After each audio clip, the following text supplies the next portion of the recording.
Gross domestic product, सकल घरेलू उत्पाद। इसका मतलब है किसी देश में दिए गए वर्ष में कुल जितना वस्तु और सेवाओं का उत्पादन किया जाता है उसको ग्रोस डोमेस्टिक प्रोडक्ट कहते हैं। प्राइमरी सेक्टर हो, सेकेंडरी सेक्टर हो या टर्सरी सेक्टर हो, जितने भी वस्तुओं का उत्पादन होता है एक साल में उस देश का जीडीपी कहलाता है या सकल घरेलू उत्पाद कहलाता है। दूसरा है जीएनपी, ग्रोस नेशनल प्रोडक्ट। यहाँ ध्यान रखना चाहिए कि जीडीपी और जीएनपी में अंतर होता है।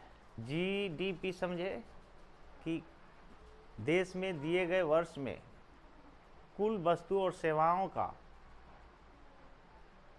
जो उत्पादन होता है उसके मौद्रिक मूल्य में, जैसे प्राइमरी सेक्टर से जो वस्तु का उत्पादन हुआ उसका मौद्रिक मूल्य जितना हुआ, मान लेते हैं कि 10,000 करोड़ रुपए। सेकेंडरी सेक्टर में उत्पादन हुआ 20,000 करोड़ रुपए और टर्सरी सेक्टर में उत्पादन हुआ 30,000 करोड़ रुपए। तो टोटल जो एक साल में उत्पादन हुआ मौद्रिक मूल्य में 30, 20, 50, 10, 60,000 करोड़ रुपए उस देश या उस राज्य का जीडीपी कहलाता है।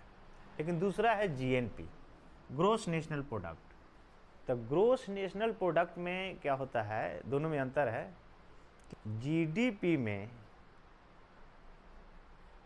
विदेश से जो इनकम है उसको जोड़ देते हैं और जो विदेश के लोग यहाँ इनकम कर रहे हैं वो अपने देश को भेजेंगे, उसको घटा देते हैं और जो बचता है उसी को जीएनपी कहा जाता है।